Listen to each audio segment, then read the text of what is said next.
Welcome back, everybody, for another deep dive. This time, we're tackling something, pretty universal, the concept of influence. It really is everywhere, isn't it? Yeah, like Yeah. how are we influenced, by whom or what? Right. So as you listen today, think about that for yourself. Who or what might be influencing you?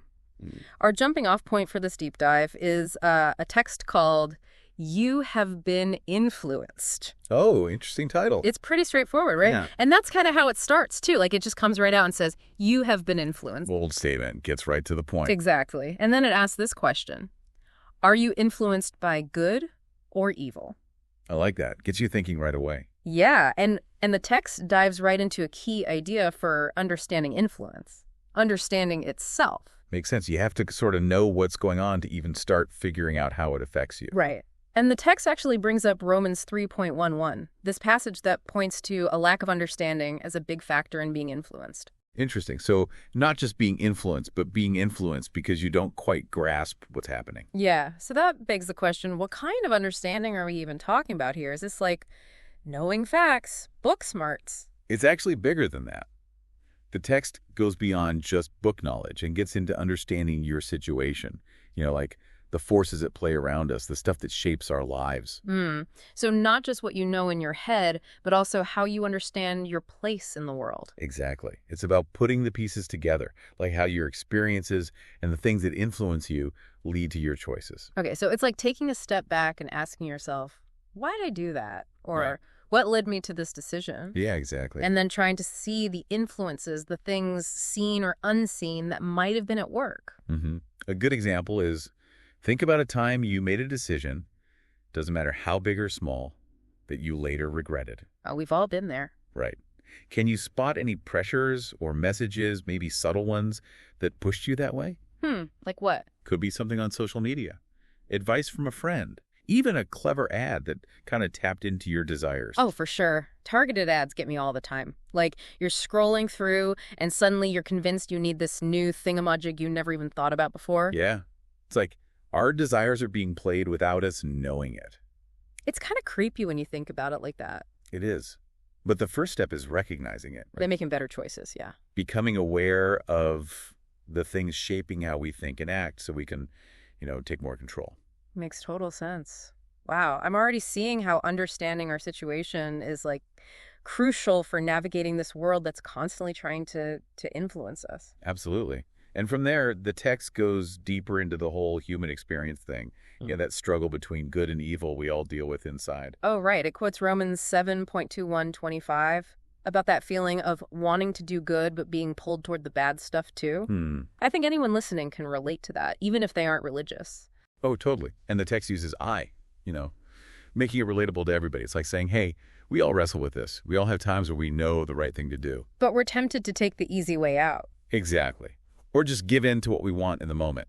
Ugh, so true. Even with good intentions, it can be hard to consistently make those right choices. It is. I'm curious, though, what does the text say about getting past that struggle? Any advice?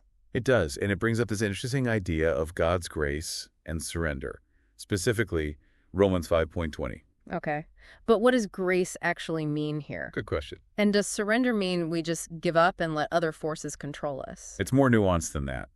Grace, in this case, is about admitting we don't have to fight these battles alone. Oh, okay. It's recognizing there's something bigger than us that can help us overcome our weaknesses. And surrender here isn't being passive. I see. So it's not like waving a white flag. No. It's more about admitting what we can't do on our own and seeking guidance, trusting in something beyond ourselves to help us navigate those tough choices. So less about giving up and more about finding a different kind of strength. Exactly. A source of support to help us make better decisions. Decisions that line up with, our values. I like that. Makes a lot of sense. And that leads us to another crucial point. Understanding the devil's devices. Ooh, now things are getting interesting. The text warns about those tactics, how important it is to recognize them. It even gives that classic trio of the devil's goals: steal, destroy, and kill. Right. Now, someone might think, wait, what's this got to do with me? But if you take away the religious wording, we're talking about those negative forces always trying to mess with our well-being, our relationships, even how we see ourselves. Exactly. So being aware of those things that try to steal our joy or destroy our dreams or kill our potential. Yeah. And it doesn't always have to be some huge dramatic thing, right? It could be subtle stuff like negative self-talk or constantly being bombarded by messages that make us feel less than. Right on. It can really wear you down. It can. And the text gives some real-life examples for this, like a person pressured into a bad decision at work. Oh, no. Which costs him his job and his reputation. And there's another one about someone who gets into gambling thinking it's just harmless fun. Uh-oh. But then it spirals into addiction and loss. Those are rough. And what strikes me is how those examples show the devil's influence or those bad influences. They often start small, seem harmless, even tempting at first. They do. But they can lead to a whole bunch of negative consequences. Yeah, it's like that slippery slope, right? Where one tiny compromise can send you tumbling down a path you never meant to take. Ooh, good analogy. Like those free trial offers that then hit you with a recurring charge because you forgot to cancel. Exactly. Or like falling down a social media rabbit hole. Oh. You start with a funny video, and hours later you're looking at some stranger's vacation pics from 5 years ago. I've been there, and you're like, how did I even get here? Exactly. And this brings up a fascinating connection the text makes. The devil's influence and our own power to create. Remember when we talked about creation before? Wait, yeah, I'm starting to see the link. So the text suggests that the devil, or rather those negative influences, they can use our own creations against us. Wow. Twisting what our tools and technologies were meant for, making things worse, leading us astray. Think about social media. Oh, perfect example. It was meant to connect people. Right. But it's used to spread so much negativity, to compare ourselves to others and promote these unrealistic expectations. Like this tool that was supposed to bring us closer is actually pushing us apart. And that brings up a question for our listeners. What tools or technologies do you use every day? And how might they be used for good or manipulated for bad? Ooh, that's a good one to think about. It's like we got to be mindful of how we use the things we create and be aware that they could be turned against us. Exactly. Yeah. And that takes us to the next concept the text looks at, that cycle of evil and redemption. Mm-hmm. Specifically, it talks about that phrase from Romans 7, what a wretched man I am. Right. And the text points out this feeling of wretchedness. It can go two very different ways. Despair or seeking redemption. Mm-hmm. It's like that moment when you realize how far you've strayed from your values, how much you've let those negative influences control you. It can either trap you in negativity. Yeah. Or be what pushes you to seek something better. Really powerful point. The text compares those who just resign themselves to their perceived badness, thinking they're hopeless, to those who actually try to find a way out, a path to overcome their struggles. So acknowledging you feel wretched, but not letting it be the end of the story. Right. Using that realization to seek help, guidance, and ultimately redemption. I like that. It's hopeful. It is. And the text doesn't just leave us hanging there. It ends with a strong message. The harvest is plenty. Seek God.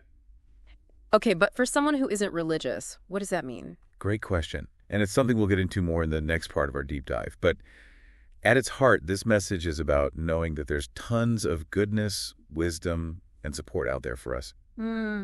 If we're willing to look for it.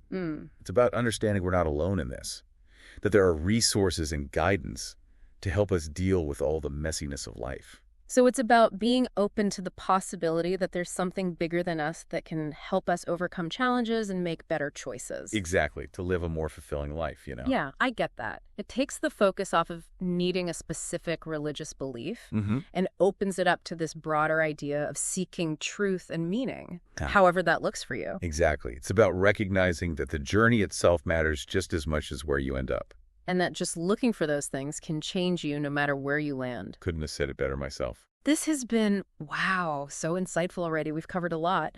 From recognizing those subtle ways we're all influenced to understanding that our choices matter and that both good and evil can shape our lives. It's a lot to unpack. And then this idea of looking for something bigger than ourselves as a way to find redemption and a more fulfilling life. It's a powerful concept. It is. And we've only scratched the surface. In the next part of our deep dive, we'll go deeper into what it really means to seek that greater good. That source of wisdom and guidance. All while living in this world that's constantly vying for our attention. It's a challenge, for sure. So everyone, stay tuned. We'll be back soon to explore different ways to seek seek truth and meaning, both within and outside of traditional religious frameworks. Looking forward to it. Thanks for joining us on this deep dive so far. We'll be back soon to continue our look at You Have Been Influenced.